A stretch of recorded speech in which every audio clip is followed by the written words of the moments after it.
चलिए, आज की क्लास में हम लोग यहाँ से पढ़ेंगे। यहाँ से शुरू करना है, लेकिन थोड़ा सा एक स्टेप पीछे से चल लेते हैं।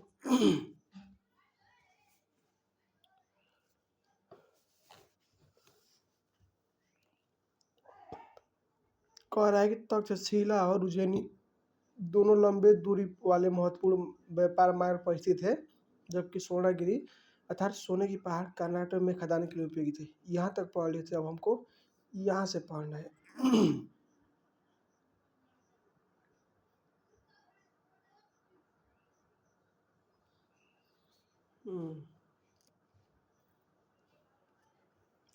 कह रहा है कि साम्राज्य के संचालन के लिए भूमि और नदियों दोनों मार्गों से आवागमन रहना अत्यंत आवश्यक था। कहने का मतलब ये है दोस्त कि जो ये मौर्य साम्राज्य था बहुत बड़ा में था, बहुत दूर तक फैला हुआ था ना। तो एक जगह से दूसरी जगह जाने के लिए क्या चाहिए? रास्ता साफ और मतलब कि एकदम अथी चाहिए, आसान चाहिए, ताकि लोग आसानी से जा सके। ठीक है ना। राजधानी से प्रांतों तक जाने में कई सप्ताह या महीने का समय लगता होगा। कह रहा है कि राजधानी से प्रांत, जैसे मान लीजिए आप राजा पाटलिपुत्र में बैठा है और यानी पाटना में, पाटना से उसको जाना है तक्षशिला, तो उसको जाने में कितना समय लगता होगा? मान लीजिए पाटना से उसको अफगानिस्तान जाना है, वहाँ पर विद्रोह हुआ है, तो वहाँ पर जाने में उसको कितना समय लगता होगा? जाता होता घोड़े से तो जाता होगा, हाथी से तो जाता ना होगा। कैसे हाथी से जाएगा तो बहुत स्लो जाएगी और घोड़ा कुछ तेज जाएगा। दूसरा बात, उस समय एरोप्लेन, जहाज, हेलीकॉप्टर, बाइक तो था नहीं कि उड़ के चला जाएगा। तो इन सब से जाने में, यहाँ से वहाँ तक जाने में बहुत समय लगता होगा। ठीक है ना। इसका अर्थ यह है कि यात्रियों के लिए खान पान की व्यवस्था और उनकी सुरक्षा भी करनी पड़ती होगी। इसका मतलब ये है कि जैसे जैसे मान लीजिए कि राजा जा रहा है पाटलिपुत्र से थी वहाँ पर तक्षशिला।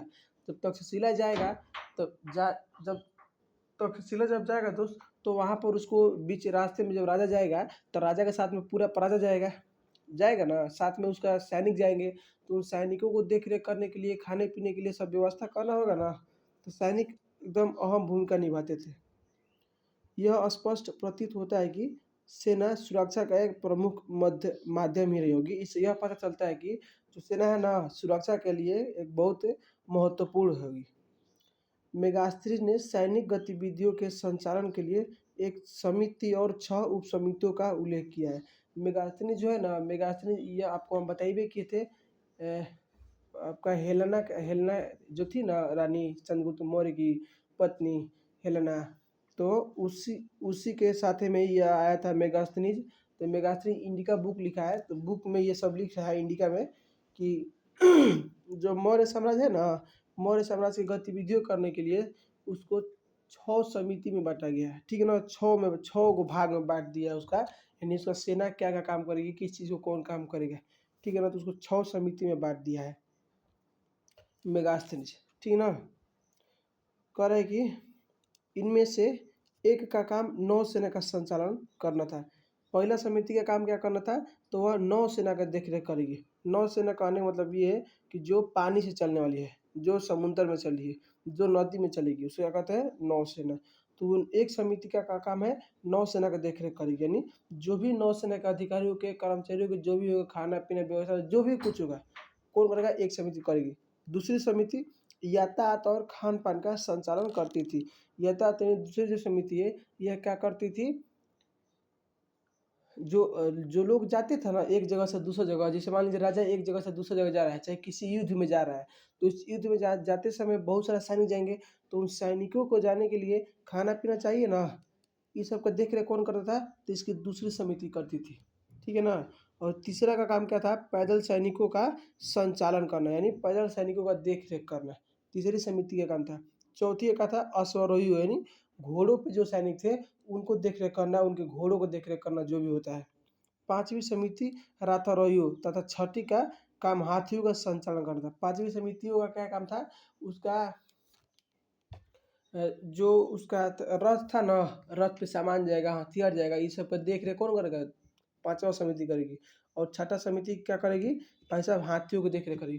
कहने का मतलब ये है दोस्त कि जो देखिए, एक बड़ा सा साम्राज्य में चलाने के लिए कुछ ना कुछ अधिकारी नियुक्त किए जाते हैं ना, उसी तरह से बहुत बड़ा सेना था किसके पास, मौर्य साम्राज्य के पास। तो कहा जब मौर्य साम्राज्य के पास पूरा बड़ा सेना है तो कहा सब सेना के कहीं काम कराएगा। मान लीजिए युद्ध हो रहा है तो युद्ध में कहा सब सेना के लेकर चल जाएगा लड़ने के लिए। भाई साहब युद्ध में जब कुछ ही सेना को भेजेगा उसके बाद से सपोर्ट में कुछ सेना को रखेगा, सेना के लिए खाना पीना कौन बनाएगा, उसके दवा बीरो कौन करेगा, ये सब देख रेख कौन करेगा ना। तो उसी तरह से मेगास्थनीज मौर्य साम्राज्य के बारे में बताता है कि 6 समिति में बांट दिया गया है, सबका अपना अपना अलग काम बांटा गया है, ठीक है ना। दूसरी उपसमिति का दायित्व विभिन्न प्रकार का था। उपकरणों को धोने के लिए बैलगाड़ियों की व्यवस्था, सैनिकों के लिए भोजन और जानवरों के लिए चारे की व्यवस्था करना तथा सैनिकों की देखभाल के लिए सेवकों और शिल्पकारों की नियुक्ति करना था। कहने का मतलब ये जो आपका 6 गो उप समिति था उसके अलावा एक और उप समिति था। 6 गो समिति था, एक उप समिति था यानी उसका सहायक था। कहने का मतलब ये जो उप समिति था ना उसका क्या काम था, जो जैसे मान लीजिए कि जो सामान ले जाना है एक जगह से दूसरी जगह ले जाना, बैलगाड़ी की व्यवस्था चाहिए ना, सैनिकों को भोजन बनाने के लिए चाहिए ना, रसोइया चाहिए, और सैनिक जो है भाई साहब उनको देख रखाव के लिए चाहिए ना, सेवक जो उनकी रक्षा करे, रक्षा करे सेवा करेगा, सब क्या करेगा, शिल्पकारों के लिए लिया गया था कि उस सबका मदद करेगा। अशोक ने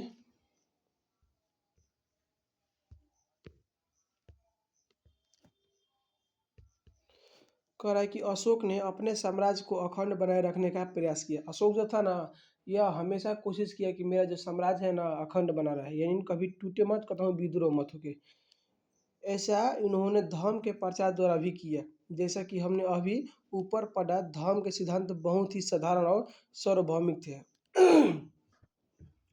जो अशोक था यह चाहता था ना कि मेरा जो साम्राज्य है ना कभी भी विद्रोह ना हो और कभी भी टूटे नहीं, मतलब जब तक हम जिंदा है तब तक ये सब टूटे फूटे नहीं, बीच में कोई विद्रोह नहीं करे।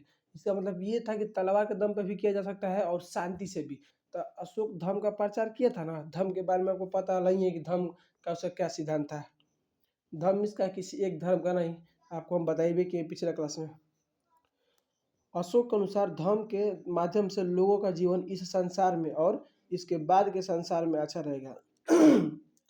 अशोक के अनुसार अशोक सोचता है कि जो व्यक्ति धर्म के रास्ते पे चलेगा तो उसका तो इस जीवन में तो कल्याण है ही, उसका जब मृत्यु होगा तो उसका उस लोक में भी कल्याण मिलेगा। धर्म के प्रचार के लिए धर्म महामात्र नाम से विशेष अधिकारियों की नियुक्ति की गई, ठीक है ना। धर्म का प्रचार करने के लिए धर्म महामात्र नाम से अधिकारी नियुक्त किया गया कि इस सब के बारे में पढ़ाए लिखाए, ठीक है ना, लोगों को बताए तब ना ये सब जानेंगे।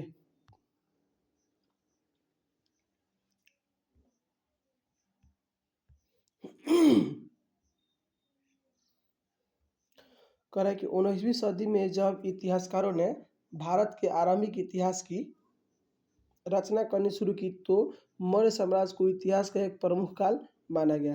कहने का मतलब ये है कि 19वीं सदी में जब इतिहासकारों ने भारत के आरंभिक इतिहास की रचना शुरू की तो मौर्य साम्राज्य को इतिहास का प्रमुख काल माना गया। जब इतिहासकार हमारे जब बैठे, जब हमारे जब जब इतिहासकार लिखना शुरू किए इतिहास के बारे में, भारत के इतिहास कितना से कहाँ तक आता है, तो उन सब में से ना मौर्य साम्राज्य के बारे में बहुत तनिसा अच्छा लगता है कि मौर्य साम्राज्य के बारे में लिखने के बारे में बहुत अच्छा लगता है। इस समय भारत ब्रिटिश साम्राज्य का अधीन एक औपनिवेशिक देश था, ठीक है ना। कब, उस समय 19वीं सदी में, जब इतिहासकार 19वीं सदी उसे कहते हैं 1901 से लेके 1999 तक, ये आपका क्या हो जाएगा सॉरी, ये आपका 20वीं सदी हो जाएगा। 1801 से लेके 1901 तक ये तुम्हारा क्या हो जाएगा 19वीं सदी, ठीक है ना। और 1901 से लेके 2000 साल तक का हो जाएगा ये आपका 20वीं सदी हो जाएगी, ठीक। तो उस समय अंग्रेजों का शासन था हमारे भारत में। 19वीं और आरंभिक 20वीं सदी के भारतीय इतिहासकारों का प्राचीन भारत में कैसा साम्राज्य की संभावना बहुत चुनौतीपूर्ण तथा उत्साहवर्धक लगी। कह रहे हैं कि जो हमारे इतिहासकार थे इन लोगों ने जब जब इन लोगों ने पता किया कि हमारे देश में ऐसा भी साम्राज्य था, ये लोग आश्चर्यचकित हो गए, बोले कि ये कैसे हो सकता है।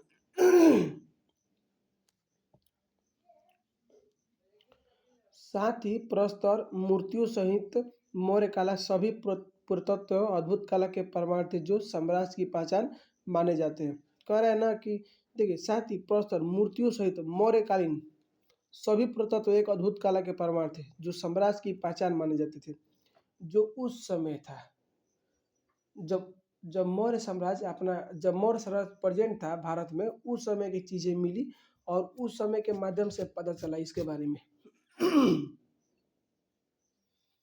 इतिहासकारों को लगा कि अभिलेखों पर लिखे संदेश अन्य शासकों के अभिलेखों से भिन्न है। जैसे ही इतिहासकार पढ़ रहे हैं अभिलेख, तो अभिलेख पे क्या लिखा है, ऐसा देखा जा रहा है ना, जो दूसरा शासक है ना, अपना अभिलेख पे दूसरा शब्द लिखवाया है, ये जो है ना दूसरा शब्द लिखवाया है। कहने का मतलब ये है दोस्त कि अशोक जो है ना, ये अपने ये भी लिख रहा है कि हम जिस एग्जाम्पल में देखिए एक अभिलेख पे लिखा था, थोड़ा सा आपको हम बता रहे हैं कि हम कलिंग युद्ध जीत गए हैं और यहाँ पर इतना संहार हुआ है कि हम मेरा हृदय परिवर्तन हो गया है, मतलब ऐसे समथिंग लिखा था, ठीक है ना। तो एक अभिलेख पे लिखा था।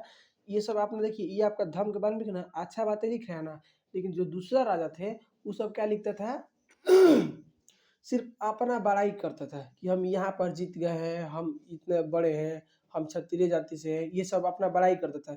लेकिन अशोक ये बड़ाई नहीं करता था, ठीक है ना। इसमें उन्हें यह लगा कि अन्य राजाओं की अपेक्षा अशोक एक बहुत शक्तिशाली और प्रभावी शासक थे। साथ ही वे बाद के उन राजाओं की अपेक्षा विनीत भी थे, जो अपने नाम के साथ बड़ी बड़ी उपाधियां जोड़ते थे। कहने का मतलब ये है, इससे हमारे इतिहासकार को पता चला कि जो अशोक सम्राट था, यह बहुत ही उदार व्यक्ति था, मतलब कि बहुत ही सरल स्वभाव का था और थोड़ा कठोर भी था, ठीक है ना। बाकी अन्य राजा ऐसे नहीं थे। इसीलिए इसमें कोई आश्चर्यजनक बात नहीं कि 20वीं सदी के राष्ट्रवादी नेताओं ने भी अशोक को प्रेरणा का स्रोत माना। इसीलिए जो हमारे नेता है ना, 20वीं शताब्दी के जो नेता थे ना, अशोक के इतिहास को जब पढ़े ना, तो उन लोगों को पता चला कि हाँ, मतलब ये शांति से भी धर्म के रास्ते पे चल के भी हम लोग अपना काम कर सकते हैं, जिस तरह से अशोक किया था। तो इसीलिए लोग देखे नहीं, गांधी जी, पंडित जवाहरलाल नेहरू, ऐसे जो नेता थे, ये लोग इसी रास्ते पे चले, मार झगड़ के रास्ता पे नहीं चले, ठीक है ना। अशोक को इसीलिए उस समय के वर्तमान में बहुत शक्तिशाली और समृद्ध थी माना माना जाता था साम्राज्य। यहाँ पर एक चीज हम छोड़ के जा रहे थे,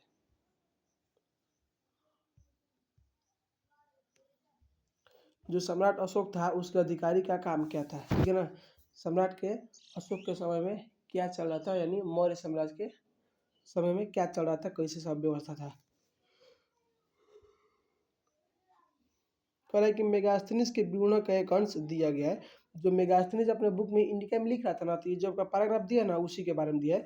उस बुक में क्या लिखा था, साम्राज्य के महान अधिकारियों में से कुछ नदियों की देखरेख और भूमि मापन का काम करते हैं, जैसा कि मिस्र में होता था। कह रहा है मेगास्थनीज अपने बुक में लिखा है इंडिका में कि जो मौर्य साम्राज्य का अधिकारी है ना, यह यह नदियों को देख रेख करते हैं, साथ ही साथ जमीन नापने का भी काम करते हैं, जैसे मिस्र में होता था, ठीक है ना।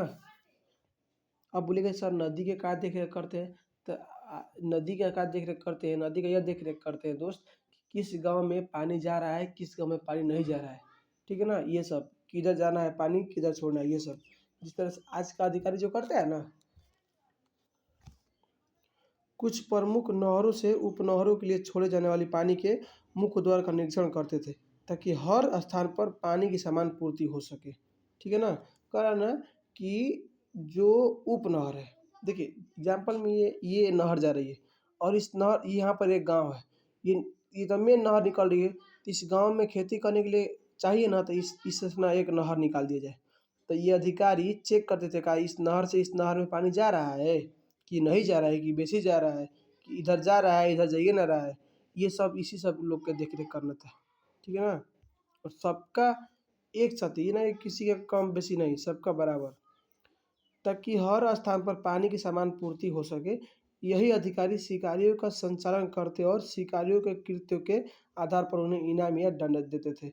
ये लोग शिकारी थे, जिसे जो लोग शिकारी थे उस समय के, यही लोग देख रेख करते थे। और शिकारी आदमी अच्छा काम करता था, अच्छा जो भी करता था उसको इनाम भी देते थे, और गलती करता था तो उसको क्या करते थे, दंड भी दे देते थे। अब बोलिए सर शिकारी क्या होता है, तो जैसे शिकारी जंगल में रहकर ना शिकार करता है, उसका मुख्य पेशा रहता है।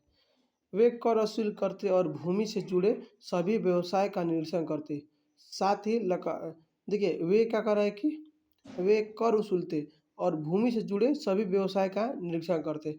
वे कर यानी वे टैक्स भी लेते थे और राजा को देते थे और जो भूमि से संबंधित जितने भी काम थे, व्यवसाय था, बिज़नेस था, उसका देख-रेख करते। इस समय खेती था। ये सब था ना, इसी में आता है ना, इसी में आता है ना खेती जब भूमि में आता है ना, एग्जाम्पल में खेती, ठीक है ना? तो इस सब का देख-रेख करते थे।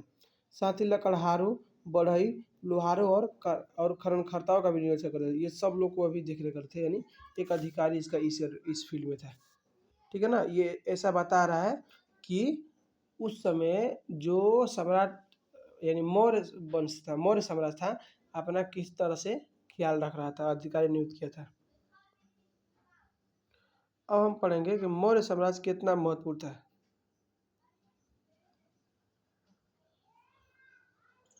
महत्वपूर्ण था ये तो पढ़ ही लिए, इसको पढ़ेंगे।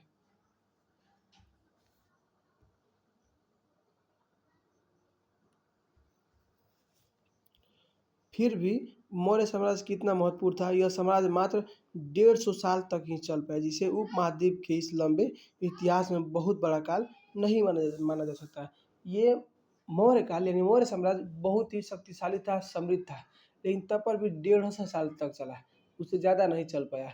ठीक है, नहीं चल पाया, लेकिन अब इतिहास में इसका उतना महत्व नहीं दिया गया, मतलब समय नहीं दिया गया। एग्जाम्पल के लिए कोई स्कूल है और उस स्कूल का इतिहास 1000 साल पहले है, तो कोई प्रिंसिपल 150 साल तक रहेगा तो क्या फ़र्क पड़ता है। हाँ, अगर वही प्रिंसिपल 400 700 800 साल तक रहता तो एगो बात रहता है।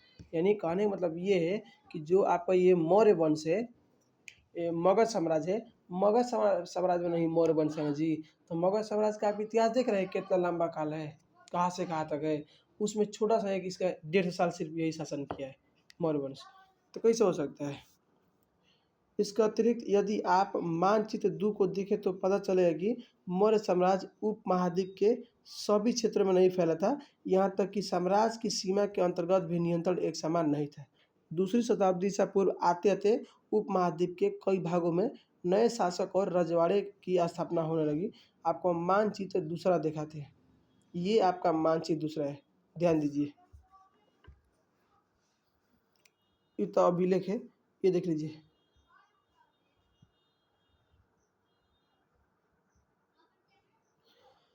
ये देख लीजिए, ये आपका मानचित्र है और ये आपका फैला हुआ है इतना दूर में, ठीक है ना। अगर बात करें तो मुख्य मुद्दा मेन यहाँ से लेके कुछ इस तरह से फैला हुआ था मौर्य वंश, कुछ इस तरह से फैला हुआ था ना, कुछ इस तरह से फैला हुआ था दोस्त, इधर से ठीक इधर तक ये फैला हुआ था, ठीक है ना।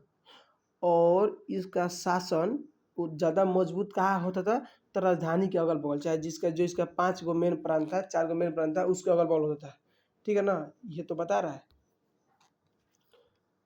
अब हम लोग पढ़ेंगे दूसरे बारे में, यानी ये तो आपका मौर्य साम्राज्य था, मौर्य साम्राज्य तो आपका इधर है, आपका मौर्य साम्राज्य था, आपका ये तो आपका इधर इधर फैला हुआ था, इधर इस एरिया में ऐसे।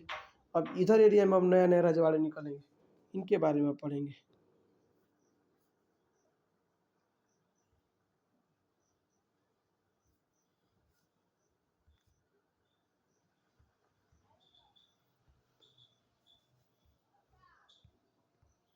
राजधर्म के नवीन सिद्धार्थ यानी नया सिद्धांत के बारे में पढ़ेंगे।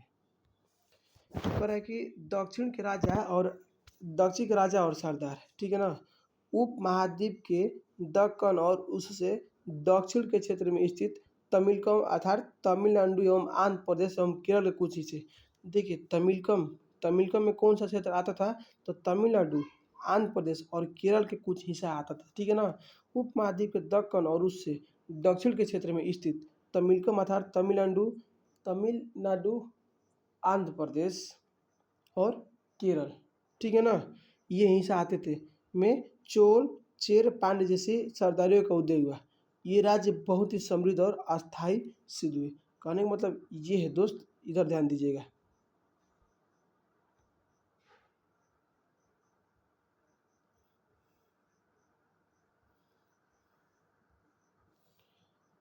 ये जो आपका एरिया है ना, इस फील्ड में, ठीक है ना, इस एरिया में है, इस एरिया में अब नया नया राज्य सरदार निकल रहा है और ये सरदार शक्तिशाली है। क्यों शक्तिशाली है? क्योंकि इनके अगल बगल समुंदर है, समुंदर से आप व्यापार कर सकते हैं और इस एरिया में नदी बहुत सारी है, तो नदी के किनारे ज़मीन उपजाऊ होती है, इधर खेती भी कर सकते हैं। ठीक है ना? तो इनके पास खेती भी हो रहा है बहुत बढ़िया, इससे फिर फ़ायदा हो रहा है और उधर दूसरे दुनिया से व्यापार भी कर रहे हैं, तो ये शक्तिशाली होंगे ना, तो ये लोग उदय हुए, इनके उदय हुए हैं। चोर चेर, ठीक है ना? चोल चेर पांड्य जैसे सरदारी उदय हुए। ठीक। सरदार और सरदारी इसका क्या खान था? सरदार और सरदारी। सरदार एक शक्तिशाली व्यक्ति होता है जिसका पद वंशानुगत भी हो सकता है और नहीं भी। कह रहे हैं कि सरदार जो है ना, ये शक्तिशाली पद है, यानी उच्च पद होता है जिस यह पद वंशानुगत हो सकता है। जैसे मान लीजिए सरदार का बेटा वो भी सरदार बनेगा, नहीं भी बनेगा, इससे कोई गारंटी ना है कि सरदार का बेटा सरदार बनेगा, बन भी सकता है, नहीं भी बन सकता है। ठीक है ना? उसके समर्थक उसके खानदान के लोग होते हैं। सरदार का समर्थक कौन होता है? उसके खानदान के लोग होते हैं।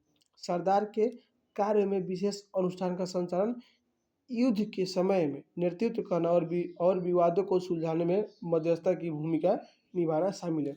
जो सरदार का काम क्या था? जब भी युद्ध होगा ना, तो युद्ध में सैनिक का कमांडर बन के देख रेख करेगा। मान लीजिए कहता हूँ झगड़ा वगैरह हो गया, उस झगड़ा को भी शांत कराएगा। ठीक है ना? इसका यही काम होता था। वह अपने अधीन लोगों से भेंट लेता है, जबकि राजा कर वसूली करते हैं और अपने समर्थकों में उस भेंट का वितरण करता है। सरदारी सरदारी में सामान्यतः कोई अस्थायी सेना या अधिकारी नहीं होते। कह है ना, जो सरदार है ना, सरदार अपना भेंट लेता है, यानी सरदार कर नहीं लेता है, राजा कर लेता है। राजा को आपको कर देना एकदम अनिवार्य है, लेकिन सरदार को आप कर नहीं दीजिएगा, सरदार को आप भेंट दीजिएगा। मान लीजिए जैसे आप दो भाई झगड़ा किए और आप बोले कि मेरा झगड़ा सुलझा दीजिए। आप जब बोले कि मेरा झगड़ा सुलझा दीजिए, जब सरदार उसका झगड़ा सुलझा दिया तो कोई खुश होकर उसको दे देता था कि भाई साहब ये ले लीजिए मेरी तरफ से इतना धन। ठीक है ना? तो सरदार क्या लेता था? सरदार सरदार को उसके सरदार को क्या मिलता था भाई साहब? भेंट। ठीक है ना? कोई व्यक्ति दे देता है, लेकिन जो राजा था, राजा को कर लेना एकदम जरूर था। और जो उसको भेंट मिलता था ना, जब उसको भेंट मिलता था तो वह अपने जो उसके चाहने वाले हैं ना, सरदार के या उसके जो अगल बगल लोग हैं, उनको ये बांट देता था। एक सेकंड रुकिए लाइन पे। अगर बता विदेशी बुला ले। Hello, sorry sorry, hello hello कर। चलिए देखिए हम पढ़ते हैं। जानते हैं दूसरा लड़का मेरे से बतिया रहा था, हम सोचे फोन लगाए, हेलो बोले।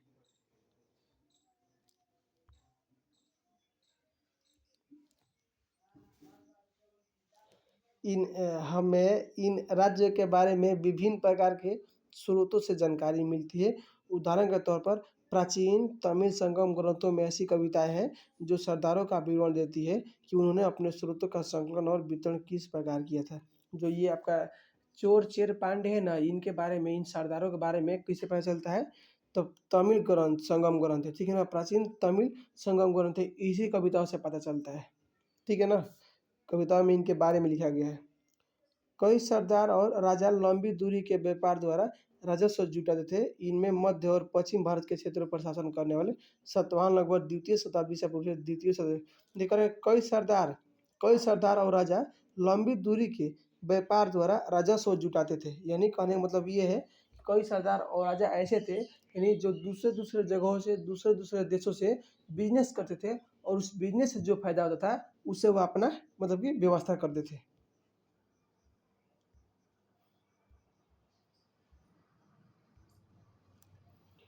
इनमें मध्य और पश्चिम भारत के क्षेत्रों पर शासन करने वाले सतवाहन लगभग द्वितीय शताब्दी ईसा पूर्व से द्वितीय शताब्दी ईसा पूर्व तक और उपमहाद्वीप के पश्चिम उत्तर पश्चिम में शासन करने वाले मध्य एशिया मूल के शासक शासक शामिल थे।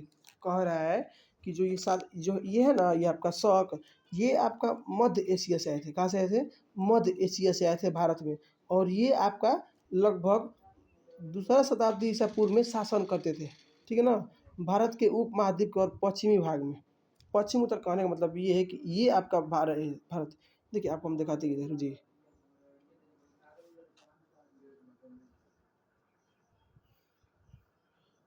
थोड़ा सा आगे पढ़िए तब आपको समझाते हैं, ठीक है ना। कह रहा है कि कई सरदार और राजा लंबी दूरी के व्यापार द्वारा राजस्व जुटाते थे। इनमें मध्य और पश्चिम भारत के क्षेत्रों पर शासन करने वाले सातवाहन लगभग द्वितीय शताब्दी ईसा पूर्व तक और उपमहाद्वीप के पश्चिम उत्तर और पश्चिम में शासन करने वाले मध्य एशिया मूल निवासी के शासक शामिल है। उनके सामाजिक उद्गम के बारे में अधिक जानकारी तो नहीं है, लेकिन जैसा कि हम सातवाहन शासकों के बारे में अध्ययन 3 में पढ़ेंगे कि एक बार सत्ता में आने के बाद उन्होंने ऊंचे सामाजिक अस्तित्व का दावा कई प्रकार से किया है। आप छोटा सा पॉइंट इधर देख लीजिए, समझ में आ जाएगा। देखिए बालक, ये जो एरिया है ना भाई, ये वाला एरिया है। देखिए जो ये सातवाहन शासक थे ना, आपको तो पहले पता है कि जो अब हम बताए हैं कि जो दूसरे राजा थे, यानी जो कुछ ऐसे सरदार थे और राजा थे दूसरे दुनिया का रहे दूसरे देशों से व्यापार करते थे और जो फायदा होता था उससे अपना मतलब रखते थे। उसी में से एक सातवाहन राजा है, ये कुछ इस एरिया में शासन करते थे, ठीक है ना। ये वाला एरिया, इस एरिया में शासन करते थे, ठीक। देखिए इस एरिया में शासन करते थे, ठीक है ना। और ये मध्य एशिया से यानी इधर से आए थे और इधर शासन करते थे। इनके बारे में ये शक जो शासक है, इनके बारे में इतिहासकारों को नहीं पता है, इनके मतलब बैकग्राउंड इनका क्या था। लेकिन जैसे ही ये सत्ता में आ जाएंगे ना शक शासक, ये भाई साहब अपने बारे में चढ़ा बढ़ा के लिखेंगे अभिलेखों में कि हम क्या है, क्षत्रिय है। यानी उस समय के समाज में क्या फैला हुआ था कि अगर राजा क्षत्रिय ही रहेगा, अगर राजा क्षत्रिय रहेगा तभी हम उसका समाज करेंगे। तो ये डर के मारे से ये अपने आप को उच्च कुल के बताते थे ताकि लोग हमारा इज्जत करेंगे। पंडित उंडित जो होगा ये सब मेरा बात उत मानेगा, ठीक है ना।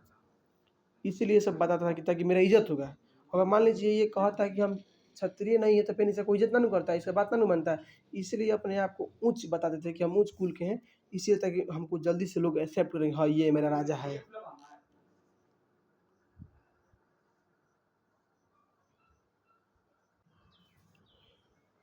चलिए देखिए, या अब हम ऐसी करते हैं।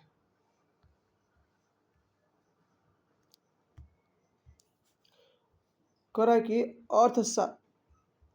अर्थशास्त्र में सैनिक और प्रशासनिक संगठन के बारे में विस्तृत विवरण मिलते हैं। अर्थशास्त्र जानबे करते हैं लेखक कौन है, चाणक्य। तो उसके बारे में ना प्रशासनिक संगठन कैसे था उसके बारे में पता करते हैं। कह रहा है कि मिसाल के तौर पर हाथी को पकड़ने के उपाय के बारे में उसमें से यह लिखा है। उसमें क्या लिखा है, हाथी को कैसे अपने सेना में शामिल करने के लिए हाथी को जंगल से कैसे पकड़ा जाता था, ये लिखा हुआ है, ठीक है ना। तो कह रहा है कि हाथी वनों के संरक्षक, हाथियों को पालने वाले लोग, ठीक है ना। हाथी वनों के संरक्षक यानी जो जिस वन में हाथी रहती थी उस वन के जो अधिकारी थे ना, जो रक्षा कर रहे थे वो थे, साथ में मिलते थे। और हाथियों के पालने वाले लोग पिलवान जिसको कहते हैं, ये लोग साथ में मिलते थे। और हाथी के पैरों में जंजीर बांधने वाले लोग सीमा रक्षकों, वनवासी और महावतों के साथ मिलकर 5 से 7 हाथिनियों की मदद से जंगली हाथियों द्वारा गिराए गए मल मूत्र को पहचानते हुए उन्हें पकड़ने का काम करते थे। ये आपका अर्थशास्त्र में लिखा है कि जो हाथी से संबंधित जो लोग थे ना, जैसे मान लीजिए कि हाथी के पैर में जो व्यक्ति लकड़ी अथी सीकल बांधता है, जो व्यक्ति हाथी को चलाता है, हाथी को पोसता है, जो व्यक्ति हाथी को देख रेख करता है, जो व्यक्ति सीमा पे सब व्यक्ति करता है, ऐसे कुछ लोगों को मिला के सब अथी में 5 गो हथिनी लेके आया जाता था, ठीक है ना। 5 गो हथिनी को लेके आया जाता, महिला हथिनी को, और ना जंगल में ढुकाया जाता था। देखा जाता था ना कि जो हाथी है ना, जो पुरुष हाथी है, उसका मल मूत्र कहाँ गया यानी गोबर कहाँ की है, उसका रास्ता किधर गई है, उस रास्ते से लोग जाते थे हथिनी के लेके और उस हाथी को अपने जाल में फंसा लेते थे, ठीक है ना। हाथी फंस जाता था।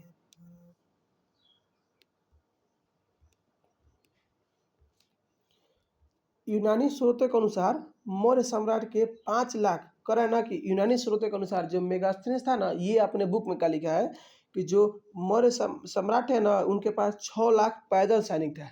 पैदल सैनिक कितना था, 6 लाख, ठीक है ना। 30,000 घोड़सवार था, 9,000 हाथी थे, ठीक है ना। लेकिन इतिहासकार इसे कहते हैं ना कि ये बढ़ा चढ़ा कर लिखा गया है। चलिए यदि हम आपको बात करें तो इसको यहीं तक अथी करते हैं, आपको हम क्वेश्चन से लिखवाते हैं पेज नंबर 8 तक, ठीक है ना। इसे क्वेश्चन से देख लीजिए। इसको थोड़ा सा ये चीज़ आप जल्दी कर लीजिएगा, ठीक है ना? आपको हम ज़्यादा समय नहीं देंगे, कहीं हमको कहीं जाना है। स्क्रीन से जल्दी मार लीजिएगा स्क्रीनशॉट। ये देख लीजिए। इसको रोक-रोक के आप लिख लीजिएगा, ठीक है ना? हम आगे की ओर बढ़ रहे हैं। इसको आपको रोक-रोक के लिखना है, हम आगे की ओर बढ़ रहे हैं जल्दी-जल्दी। कैसे कि हमको जाना है एक लड़की को डुमरांव ट्रेन पकड़ाने के लिए, तो आप इसको देख के लिख लीजिएगा। एक दिन जानते हैं, ये जब ये चैप्टर खत्म हो जाएगा ना, तो एक दिन पूरा ये जितने नोट्स है ना, इसी का पूरा हम पढ़ा देंगे, ठीक है ना? और मज़ा से आ जाएगा। इसको रोक के लिख लीजिए।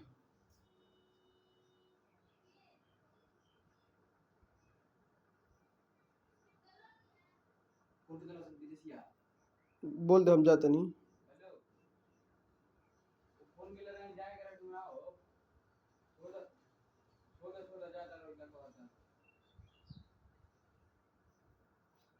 चाहे पूछ ओकरा कोनो काम बा।